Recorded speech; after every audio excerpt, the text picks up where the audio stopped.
Julius Caesar, Act 1, Scene 1 Question 1. Why are Flavius and Marullus angry with the commoners in the opening scene? Flavius and Marullus, two Roman tribunes, are upset because the commoners, who once supported Pompey, are now celebrating Caesar's victory over Pompey's sons.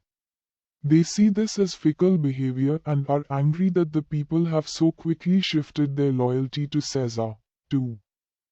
How do Flavius and Marullus show their opposition to Caesar's rise to power? They scold the commoners for celebrating Caesar and remove the decorations from his statues. Their actions symbolize their resistance to Caesar's growing power and their fear that he might become a dictator. 3. What does the reaction of the common people tell us about their loyalty? The commoners appear to be easily swayed, shifting their support based on who is in power. This suggests that they are not politically aware but follow whoever seems to be the strongest leader at the time. Act 1, Scene 2 Question 4. What warning does the soothsayer give to Caesar? And how does Caesar respond?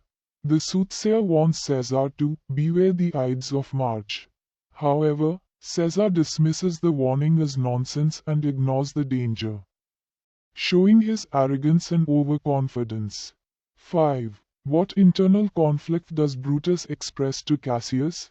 Brutus reveals that he is torn between his love for Caesar and his concern for Rome. He fears that if Caesar becomes king, Rome will lose its freedom. This internal struggle makes Brutus vulnerable to Cassius's persuasion. 6. How does Cassius manipulate Brutus to join the conspiracy? Cassius plays on Brutus's sense of honor by telling him that the people of Rome do not want Caesar to be king. He also reminds Brutus that his ancestors helped overthrow a tyrant before. Later, he forges letters from citizens, urging Brutus to take action, making him believe the people support the conspiracy. 7. What does Caesar's reaction to Cassius reveal about his character? Caesar tells Antony that Cassius is dangerous because he is lean, thinks too much, and does not enjoy entertainment. This shows that Caesar is perceptive and recognizes threats. But he underestimates Cassius and does not act against him.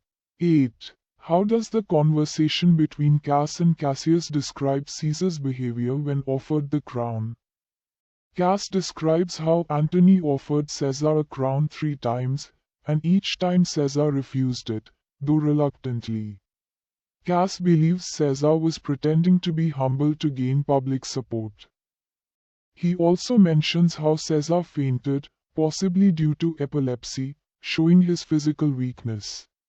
9. What is the significance of Cassius's soliloquy at the end of the scene? In his soliloquy, Cassius reveals his true intentions. He does not want to kill Caesar for Rome's sake but because he is jealous and resentful of his power. He plans to manipulate Brutus by forging letters, showing his cunning and deceitful nature. Act 1, Scene 3 Question 10. What unnatural events does Cass describe, and how are they interpreted? Cass describes a night filled with terrifying omens. A lion walking through the streets of Rome. A slave's hand burning without harm. An owl hooting during the day. Men on fire walking through the city.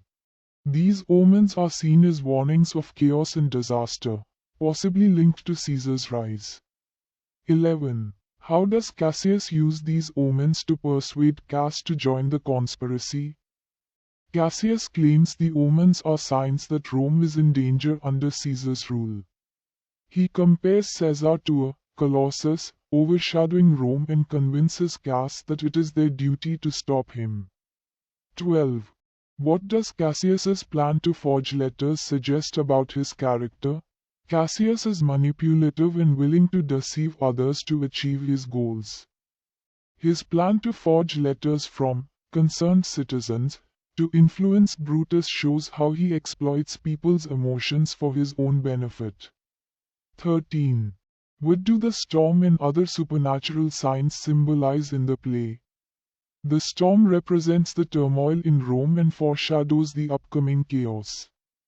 It also reflects the tension and fear surrounding Caesar's growing power and the conspiracy against him.